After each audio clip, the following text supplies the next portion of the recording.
देखो, cash book का फिर क्वेश्चन स्टार्ट करते हैं। Illustration number 5। Prepare the cash book and the bank column of Bharti Lucknow from the following transactions. तो आपको क्या बनाना है? कैश बुक बनाना है एंड बैंक कॉलम बनाना है। ध्यान से समझना। कैश की अगर मैं बात करता हूँ तो कैश का अगर हम लेजर बनाते हैं, लेजर हमने जब चैप्टर जब करा था, तो कैश के दो कॉलम्स होते हैं, एक होता है डेबिट साइड और एक होता है क्रेडिट साइड। और कैश का मुझे पता है, जब कैश इंक्रीज होता है तो क्या करते हैं? डेबिट करते हैं, because cash is my asset. और जब डिक्रीज होता है तो क्या करते हैं? क्रेडिट। तो कैश कम हो रहा है तो मतलब यहाँ पे कुछ एक्सपेंसेस करा होगा मैंने, तो यहाँ पर क्या आएंगे? एक्सपेंसेस। या फिर मैं क्या बोल सकता हूँ? Cash outflow. अगर पैसा जा रहा है तो किसमें रिकॉर्ड करेंगे? Credit side. और यहाँ पर क्या आएगी? आपकी इनकम्स। और यहाँ पर होएगा कैश का इनफ्लो। अगर पैसे आएगा तो डेबिट साइड पे लिखोगे। सेम बैंक के साथ भी होता है, कैश बोल लो या बैंक बोल लो, दोनों में एक ही बात है। बैंक भी डेबिट होता है, इसका मतलब इंक्रीज हो रहा है, और क्रेडिट हो रहा है बैंक, इसका मतलब बैंक डिक्रीज हो रहा है। ठीक है, और डिक्रीज होएगा एक्सपेंसेस की वजह से। अब एक एक चीज को अगर हम देखें तो सबसे पहले हमारे पास ओपनिंग बैलेंसेस है। क्या है? Opening balances. तो 1 अप्रैल जब हमने देखा, स्टार्ट जब करा हमने अपना बिजनेस, तो cash in hand, cash in hand कितना पड़ा था बोलो? 2,20,000। अब ध्यान से देखना, कैश इन हैंड, हमारे हैंड में कितना कैश था? तो टू बैलेंस ब्रॉट डाउन, 1 अप्रैल की डेट डालो, टू बैलेंस ब्रॉट डाउन करो, और कैश में कितना लिखोगे? 2,20,000। जल्दी से लिख दो, जल्दी से लिख दो, लिखो जल्दी से। डेबिट साइड पे क्या लिखोगे? टू बैलेंस ब्रॉट डाउन, मतलब ब्रॉड, बीडी मतलब brought down balance. Starting, starting account को ओपन करा है, अभी हमने अकाउंट को ओपन करा, तो कैश अकाउंट को हमने ओपन करा, तो कितने पैसे हमारे पास? 2,20,000 डेबिट साइड पर लिखो जल्दी से। To balance brought down, BD 2,20,000 लिखा। 2,20,000 लिख लिया सबने। अब ध्यान से देखना एक चीज, प्लीज फोकस करो, it is something that is new. Cash at bank, cash at bank, bank में कितना बैलेंस है आपके पास? और देखो क्या लिखा हुआ है? ओवरड्राफ्ट। क्या लिखा है? ओवरड्राफ्ट। और ये कितना है? 60,000। ध्यान से समझना, ये क्या है? 60,000। देखो, जब भी ओवरड्राफ्ट बैलेंस लिखा होता है तो उसको ब्रॉट डाउन किस साइड पे करोगे? क्रेडिट साइड पे। किस साइड पे ब्रॉट डाउन करोगे? डेबिट साइड पे नहीं करोगे, किस साइड पे करोगे? क्रेडिट साइड पे। तो इसका ब्रॉट डाउन कहां पर करोगे? यहाँ पे 60,000, यहाँ पर बोलो। हमारे अकाउंट कौन से? ये कैश में पैसे है ना बेटा, बैंक में नहीं है ना, ये हमारे पास घर पे कैश पड़ा हुआ है। बैंक, हाँ। ओवरड्राफ्ट मतलब नेगेटिव। बैंक में ओवरड्राफ्ट का बैलेंस पड़ा हुआ है, तो वो क्या है? 60,000। हमारा किस में ब्रॉट डाउन करेंगे? हम क्रेडिट साइड पे करेंगे।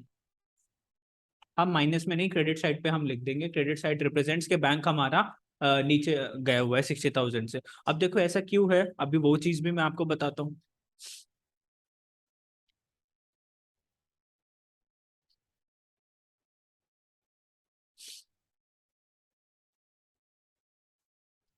ध्यान से देखना, अगर मेरा बैंक -60,000 अगर कभी भी दिखाता है, इसका मतलब क्या है? मुझे बैंक से पैसा लेना है, तो कि मुझे बैंक को पैसा देना है? मुझे बैंक को पैसा देना है। अगर बैंक में कभी भी बैलेंस आता है माइनस में, तो इसका मतलब आपको इतना पैसा बैंक को देना है। अगर जो पॉजिटिव बैलेंस है, तो उसका मतलब क्या होता है? कि हम बैंक से इतना पैसा निकाल सकते हैं, वो हमारा पैसा है। उस केस में हम ये बोलते हैं कि बैंक को हमें इतना पैसा देना है, बैंक वालों को देना है हमारा पैसा। अगर ये पॉजिटिव 60,000 होता तो हम क्या बोलते हैं? कि बैंक वाले मुझे कितना पैसा देंगे? 60,000। और अगर ये नेगेटिव है तो मैं क्या बोलूंगा? कि मुझे पैसा देना है कितना? 60,000। अब ध्यान से समझो, अगर ये -60,000 है तो ये क्या है बच्चों? आपका एसेट के लाइबिलिटी? लाइबिलिटी, कि तुम्हें पैसा देना है। और लाइबिलिटी का जब भी हम ब्रॉट डाउन करते हैं, बीडी जब हम करते हैं, बीडी जैसे अभी तुमने यहाँ पे कैश का ब्रॉट डाउन करा ना बच्चों, देखो ध्यान से सुनो। देखो कैश आपका क्या था ना? एसेट था। एसेट का हमेशा ब्रॉट डाउन किस साइड पर होता है? Debit side. ध्यान से मेरी बात सुनो, देखो एसेट्स और एक्सपेंसेस की हम बात करते हैं, ये दो परिवार के लोग थे, एसेट्स और एक्सपेंसेस। कैपिटल, लाइबिलिटीज और रेवेन्यू, ये एक फैमिली थी। देखो एसेट्स और एक्सपेंसेस जब इंक्रीज होते हैं क्या होते हैं? डेबिट। और कैपिटल, लाइबिलिटीज, रेवेन्यू जब इंक्रीज होते हैं तो ये क्या होते हैं? क्रेडिट। ठीक है, तो इनका ब्रॉट डाउन किस साइड पर होएगा? डेबिट साइड पर होता है हमेशा। और इनका ब्रॉट डाउन किस साइड पर होता है? हमेशा क्रेडिट साइड पे होता है। ध्यान समझना मेरी बात को। जब भी तुम अकाउंट ओपन करते हो ना, और आपको बैलेंस गिवन है कि इसके अंदर ऑलरेडी इतने पैसे हैं, तो उसको क्या बोलते हैं? Brought down balance. कि आपको अकाउंट ओपन करना है उतने पैसों के साथ। अब देखो, वो जो बैंक ओवरड्राफ्ट था वो हमारा एसेट नहीं था, वो क्या था? हमारी लाइबिलिटी। तो लाइबिलिटी का ब्रॉट डाउन हमेशा किस साइड पर करना है? क्रेडिट साइड पर। बात समझो मेरी, ठीक है, एक ही चीज से। तो जब भी आप पहले उस चीज को क्लासिफाई करोगे कि वो मेरा एसेट है, एक्सपेंस है, कैपिटल है, लाइबिलिटी, रेवेन्यू है, फिर देखोगे जब वो इंक्रीज होता है तो वो डेबिट होता है कि क्रेडिट होता है? तो जहां पर भी वो इंक्रीज हो रहा होगा, डेबिट साइड पे इंक्रीज होता होगा, तो ब्रॉड डाउन किस साइड पे करोगे? डेबिट साइड पे। अगर वो क्रेडिट साइड पे इंक्रीज होता होगा तो ब्रॉड डाउन कहां पर करोगे? क्रेडिट साइड पे। समझे नहीं समझे? यस। चलो, तो अब वो जो था बैंक के अंदर जो पैसा था, ओवरड्राफ्ट बैलेंस जो था, वो हमारा लाइबिलिटी था। तो आप लोगों ने लिख दिया फटाफट से यहाँ पे ब्रॉड डाउन लिख दिया, डेट डाल के सामने, बोलो रजिस्टर्स पे। चलो समझे हम, आगे चलते हैं। देखो नेक्स्ट, डिपॉजिटेड। अभी मेरे साथ साथ चल रहा है, ठीक है? अभी ऐसे मत सोचना सर आपने पिछली क्लास में करवाया था तो हमें आता है, अभी मत सोचना। डिपॉजिटेड इन बैंक, कितना डिपॉजिट कराया बैंक के अंदर? 60,000। बैंक में डिपॉजिट करवाया 60,000। देखो ध्यान से, 80,000, 80,000 बैंक में डिपॉजिट करवाया। जनरल एंट्री क्या होगी? जो जनरल एंट्री, और कोई नहीं बताएगा। बैंक में डिपॉजिट करवाया 80,000, और कोई नहीं, डॉल बताओ जल्दी। बैंक में डिपॉजिट करवाया 80,000, जनरल एंट्री। हाँ, bank account debit to cash account. देखो जनरल एंट्री क्या होगी ना, देखो ध्यान से, ध्यान से। Bank account debit to cash account. मेरे साथ साथ एक बार समझ लो, समझ जाओगे सारी चीज। 80,000, 80,000। ध्यान से देखो, बैंक अकाउंट को हमें डेबिट करना है कितने से? 80,000 से। बैंक अकाउंट को डेबिट करना है 80,000 से। कैश अकाउंट को क्रेडिट करना है। हाँ, दिस इज, देखो ऐसी एंट्रीज को क्या बोलते हैं? कॉन्ट्रा एंट्रीज बोलते हैं। क्या बोलते हैं ऐसी एंट्रीज को? कॉन्ट्रा एंट्रीज बोलते हैं। ठीक है, उनके एंट्रीज के आगे क्या लगाते हैं? सी। मतलब ऐसी एंट्री जो साइमल्टेनियसली बैंक को भी चेंज करे, कैश को भी चेंज करे, उसको क्या बोलते हैं? Contra entries. भाई बैंक बढ़ रहा है, कैश कम हो रहा है, ऐसी एंट्री को क्या बोलेंगे? Contra entry. ध्यान से देखना, देखो बैंक के डेबिट में कितना डालोगे? 80,000। अभी ध्यान से मेरे साथ साथ रहना, अभी लिखना मत। तो बैंक के डेबिट वाली साइड पे गए, तो डेबिट वाली साइड ये है, और हमें कौन से कॉलम में जाना है? बैंक में। कितना लिख दिया हमने? 80,000। और ध्यान से, कैश के क्रेडिट वाली साइड पे कितना लिखना है? 80,000। तो क्रेडिट वाली साइड पे आए, कैश में आए, कितना लिख दिया? 80,000। अब एक बात बताओ, ये जो बैंक डेबिट हुआ है, ये जो बैंक डेबिट हुआ है, क्यों हुआ है? क्योंकि कैश क्रेडिट हुआ है। तो यहाँ पे कारण क्या लिखोगे इसका? To cash. और यहाँ पे ये जो कैश क्रेडिट हुआ है, क्यों? क्योंकि बैंक डेबिट हुआ है, तो बाय बैंक, अपोजिट स्टेटमेंट। और ये लेजर में आपको समझाया था। हाँ जी, चलो लिखो अब फटाफट से इसको। और इसके बाद सामने देखो, एलएफ के अंदर क्या डालना है? सी। सी, कॉन्ट्रा एंट्री। ये सी क्या रिप्रेजेंट करेगा आप लोग का? Contra entry.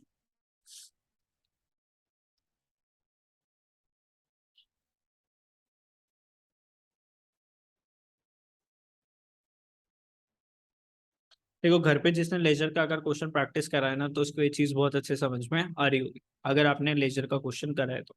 बाकी मैं हर चीज समझाता जा रहा हूँ आपको, जितना हो रहा है मेरे से सब समझा रहा हूँ। लिखा? लिखो लिखो। छुट्टी मार गई कोमल। अक्षिता भी पूछता हूँ मैं।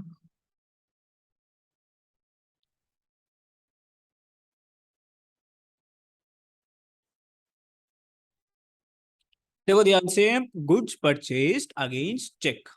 सबसे पहले दिमाग में जनरल एंट्री घूमेगी। अब एक बात बताओ, जनरल एंट्री को भी छोड़ो बाद में, गुड्स परचेज करिए चेक से, मतलब पैसा कहाँ से गया है? बैंक से। बैंक बढ़ेगा कम होगा? कम होगा, है ना? बैंक कम होगा एंड बैंक विल डिक्रीज, तो क्या करोगे? क्रेडिट। तो बैंक के क्रेडिट में जाके कितना लिखोगे? बोलो 34,000। और जनरल एंट्री क्या होगी? By purchase. By purchase. हाँ, बाय परचेज। हाँ, बाय परचेज अकाउंट। और बैंक में कितना लिख दिया आपने? 34,000 क्रेडिट साइड पर। तो by, by purchases account 34,000, 4th अप्रैल।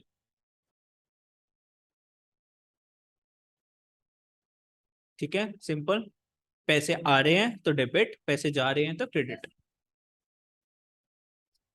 इस चीज में आपके स्कूल में कितना आ रहा है?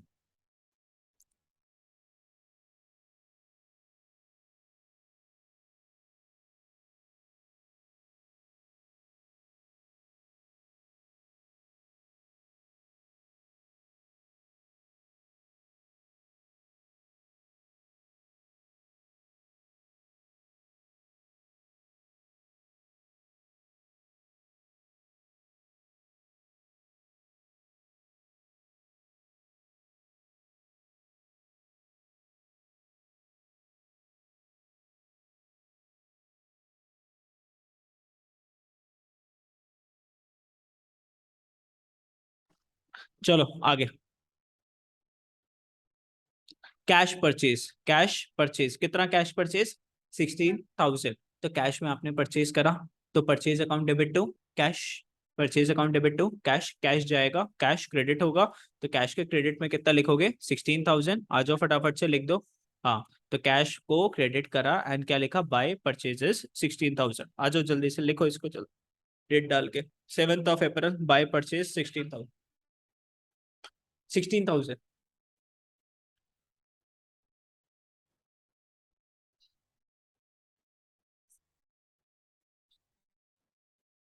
वो अभी समझाऊंगा, अभी तुम ही करोगे आज, इसलिए मैंने आज बनवाया। लिखने से एक बेटर आइडिया मिलता है। हाँ पूरा करवाऊंगा। Paid commission by cheque, paid commission by cheque. तो मैंने कमीशन पे करी है अपने बैंक अकाउंट से, तो पैसा जाएगा बैंक अकाउंट से, तो बैंक क्रेडिट होगा।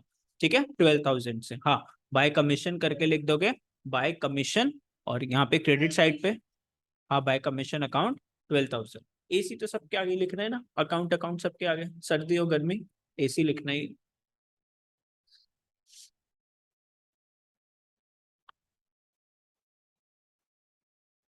Bye commission account 12,000।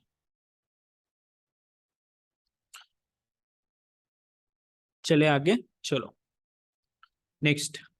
Withdrew from bank for personal use, bank से पैसे निकाल लिए फ्रॉम पर्सनल यूज, कितना 2,500 रुपीज पैसे निकाल लिए हमने 9 अप्रैल को। तो एंट्री क्या पास होगी, बैंक से निकालने अंदर drawings account debit to bank account. तो बैंक अकाउंट तो कम है ना क्रेडिट साइड पर, तो यहाँ पर क्या लिखोगे 9 अप्रैल को बाय ड्रॉइंग्स क्रेडिट साइड पे, और बैंक में से कितना, बैंक में कितना लिखोगे 2,500। लिखो जल्दी से, लिख दिया, तूने सारा नीचे का उतार दिया होगा। ठीक है, चलो आगे।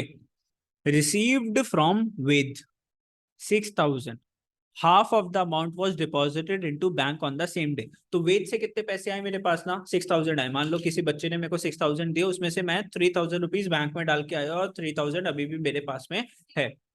ठीक है, तो इसकी पहले कितनी एंट्रीज पास करोगे, रिसीव्ड फ्रॉम वेद, और फिर उसके बाद उसको हाँ कॉन्ट्रा एंट्री तो होगी, deposit into bank on the same day. तो देखो 12 अप्रैल है, 12 अप्रैल में हम कौन कौन सी एंट्रीज डालेंगे, ध्यान से देखना मेरे साथ। सबसे पहले वेद से पैसे आए, सबसे पहले तो कैश आया ना। देखो मान लो मेरे पास एक स्टूडेंट आया, उसने मेरे को कितने पैसे दिए 6,000 रुपीज।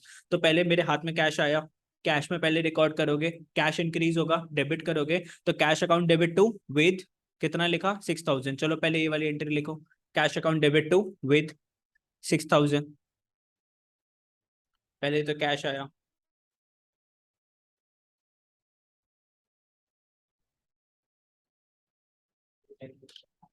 अब उस 6,000 में से आपने 3,000 बैंक में डाला, तो bank account debit to cash account. तो बैंक अकाउंट डेबिट कितने से 3,000 से। तो देखो बैंक के डेबिट के कॉलम में जा रही है, बैंक के डेबिट के कॉलम में आए कितना लिखा 3,000, और कैश के क्रेडिट में कितना कॉलम लिखा 3,000। और कैश क्यों हुआ, बैंक की वजह से, और बैंक क्यों हुआ डेबिट, कैश की वजह से। चलो लिख दो फटाफट से। तो देखा इसकी तरह दो ही तो पास हुई, पहले cash account debit to with, और फिर बैंक टू कैश। फायर,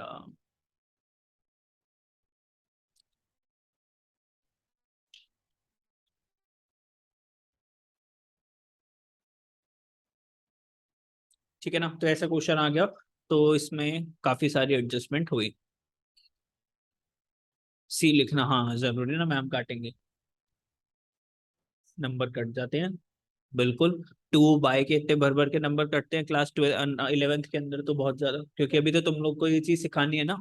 अभी तुम लोग को अगर लीनियंसी दी मैम ने, तो फिर गलत हो जाता है, तो मैम काट देती है बहुत सारे marks.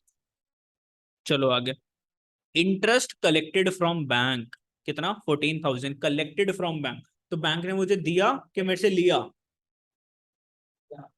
Bank interest collected by bank, तो बैंक ने मेरे से कितना इंटरेस्ट लिया है 14,000। इंटरेस्ट कलेक्टेड बाय बैंक कितना 14,000। तो मेरे बैंक से पैसे कटेंगे ना, बैंक ने मेरे से लिया तो मेरे बैंक अकाउंट से पैसे जाएंगे। ठीक है, और बैंक से पैसे जाएंगे तो बैंक क्रेडिट हो जाएगा। ठीक है, चलो। और सर कहाँ करेंगे क्रेडिट, कितने पैसे का लिया interest, interest collected by bank 14,000 general entry क्या पास कर दोगे इसकी? Interest account debit to interest collected by bank. अभी दिखाऊंगा ध्यान से पहले। अब तुम लोग ने इसको क्या सोचा? तुम लोग ने इसको क्या सोचा कि बैंक ने हमसे इंटरेस्ट लिया, लेकिन बैंक ने आपके बिहाफ पर आपका इंटरेस्ट क्या करा? किसी से कलेक्ट करा। Interest collected by bank. Bank ने आपको किसी से इंटरेस्ट आना था, आपको किसी से क्या आना था? इंटरेस्ट आना था, और बैंक ने आपके बिहाफ पर क्या करा? उस इंटरेस्ट को कलेक्ट करा। जैसे मैं आपको एग्जाम्पल देता हूँ, कुछ ध्यान से देखना। मैंने क्या करा, मैंने एक्चुअल बता रहा हूँ इसके अंदर, जो एक्चुअल तुम्हें स्टेटमेंट बता रहा हूँ। मान लो मैंने कंपनी में इन्वेस्ट कर रखा है, श्री राम ट्रांसपोर्ट। किसमें? श्री राम ट्रांसपोर्ट कंपनी में मैंने क्या कर रखा है? इन्वेस्ट कर रखा है, ट्रांसपोर्ट। ठीक है, कंपनी है श्री राम ट्रांसपोर्ट, इसमें मैंने इन्वेस्ट करा। इसमें मुझे रेट ऑफ इंटरेस्ट मिल रहा है मान लो 8% का। इसमें मैंने 1 लाख रुपीज इन्वेस्ट करा, और 1 लाख रुपीज की अगर मैं बात करूँ साल का कितने पैसे आएगा इंटरेस्ट के नाम का? 8,000। अब ये जो श्रीराम वाला जो है, ये किस में डिपॉजिट करेगा? सीधा मेरे बैंक अकाउंट में डिपॉजिट करेगा। इसको पता क्या बोलेंगे?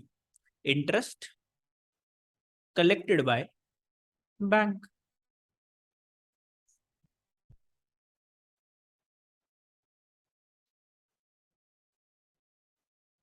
अगर ओवरड्राफ्ट है, इंटरेस्ट काट लिया, तो आपके पैसे कटेंगे bank interest account debit to bank.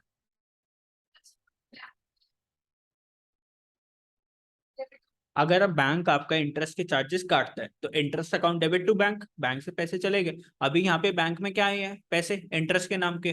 तो bank account debit to interest.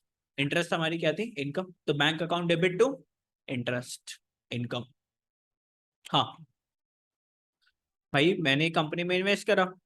कितने रुपए इन्वेस्ट करे? 1 लाख रुपए, 8% के हिसाब से। तो 1 साल के बाद ये कंपनी मुझे कितने पैसे देने वाली थी? 8,000 रुपए देने वाली थी। इसने 8,000 रुपए सीधा किसके अकाउंट में जमा करवा दिए? मेरे बैंक अकाउंट में जमा करवा दिए।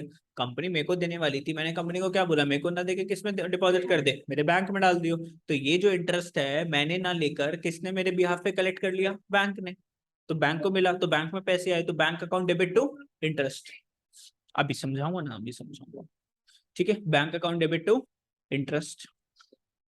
तो bank account debit to interest. ठीक है, तो बैंक ने आपके बिहाफ पर इंटरेस्ट कलेक्ट करा है कंपनी से, ना कि आपसे इंटरेस्ट लिया।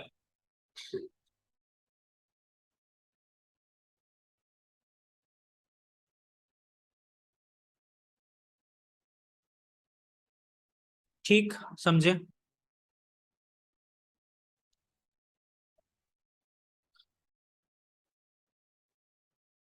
आगे, कैश सेल्स। कैश में आपने क्या करी? सेल्स करी। Cash account debit to sales. तो cash account debit to sales to bank account debit to sales. By sales क्यों कह रहे हो बेटा? Bank account debit to sales ना, डेबिट साइड है ना। Bank account debit to sales करोगे ना। ठीक है, bank account debit to sales. देखो, बैंक को हमें डेबिट करना है ना, और डेबिट में क्या लगाना होता है ना? टू लगाना होता है। चलो, चले, लिख लिए सबने? चलो आगे। सैलरीज पेड कितनी? 40,000। तो सैलरी पे कर दो। सैलरी पे कर दोगे तो बैंक कैश अपना क्या हो जाएगा? कम हो जाएगा क्रेडिट साइड पे। तो बाय सैलरीज करके हमने कितना लिख दिया? 40,000। कैश चला गया हमारा, 40,000 लिख दिया हमने। By salaries 40,000। आगे, good sold to Sona and company Kolkata. Sona and company Kolkata को हमने गुड्स सोल्ड करा। ना कैश लिखा ना बैंक लिखा, क्या मानेंगे? क्रेडिट। तो इसकी तो कोई एंट्री ही पास नहीं करेंगे, क्योंकि कैश और बैंक में किसकी एंट्री पास होगी? या तो चेक के थ्रू हो या कैश के थ्रू हो। और जब कुछ नहीं लिखा होता तो क्या लेते हैं? क्रेडिट। क्रेडिट की एंट्रीज को हम यहाँ पे रिकॉर्ड करते ही नहीं। Receive cheque dated 3 May 2022 from Sona company after discount of 800। तो मुझे इनसे क्या मिला? चेक मिला 3 मई को फ्रॉम सोना एंड कंपनी। ठीक है, कौन से मंथ में मिला? 3 मई। और अभी मैं कौन से मंथ की कैश बुक बना रहा हूँ? कौन से मंथ की कैश बुक बना रहा हूँ? अप्रैल की कैश बुक बना रहा हूँ। तो यहाँ पे तो हम रिकॉर्ड नहीं करेंगे, यहाँ पे हम इसको रिकॉर्ड नहीं करेंगे। ठीक है, रिसीव्ड चेक फ्रॉम सोना आफ्टर डिस्काउंट ऑफ दिस। ये कौन सा मंथ है? 3 मई का मिला है ना? किस दिन मिला है? 23 अप्रैल। तो क्या करेंगे हम इसका? कुछ भी नहीं करेंगे, इसकी सिर्फ चेक इन हैंड की जनरल एंट्री पास होगी। किसकी जनरल एंट्री पास होगी? Cheque in hand. तो 23 अप्रैल को आप कौन सी जनरल एंट्री पास कर दोगे? सिर्फ चेक इन हैंड की। तो cheque in hand account debit कितना? 32, 35, 200, और डिस्काउंट कितना? 800, टू सोनाइन कंपनी। हाँ हाँ, जर्नल एंट्रीज के लिए एक जर्नल का कॉलम अलग से बनाओगे। ठीक है, तो ये यहाँ पर कहाँ पर पास नहीं होगा? ऊपर नहीं पास हो रहा, क्योंकि इस पूरी एंट्री के अंदर ना तो कोई कैश का कॉलम आ रहा, ना कोई बैंक का कॉलम आ रहा। ठीक है, सिर्फ चेक आपके पास है। नहीं, सारा कर लिए। कौन सा छोड़ा?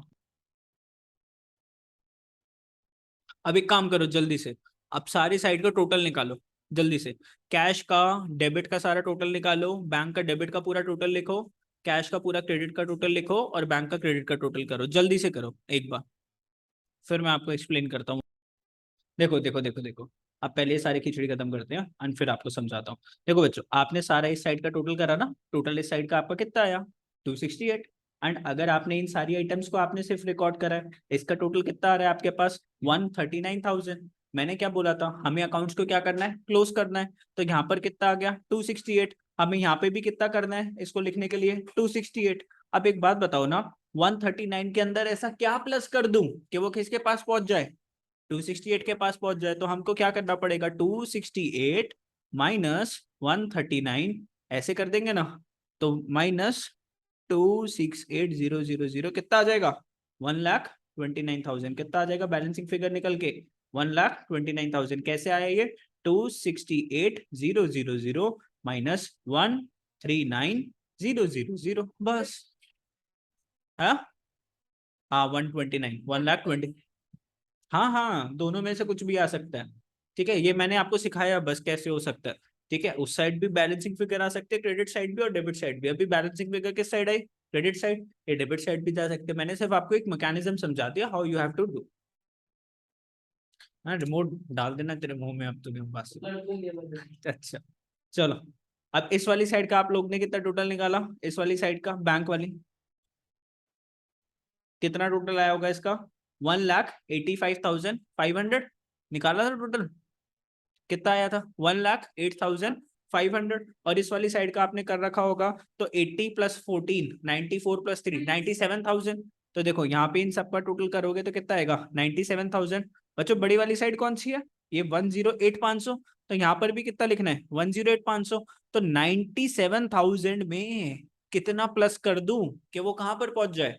1,08,500। तो हमें ये 11,500 आएगा। ये 11,500 कैसे आया? 1,08,500 माइनस 97,000।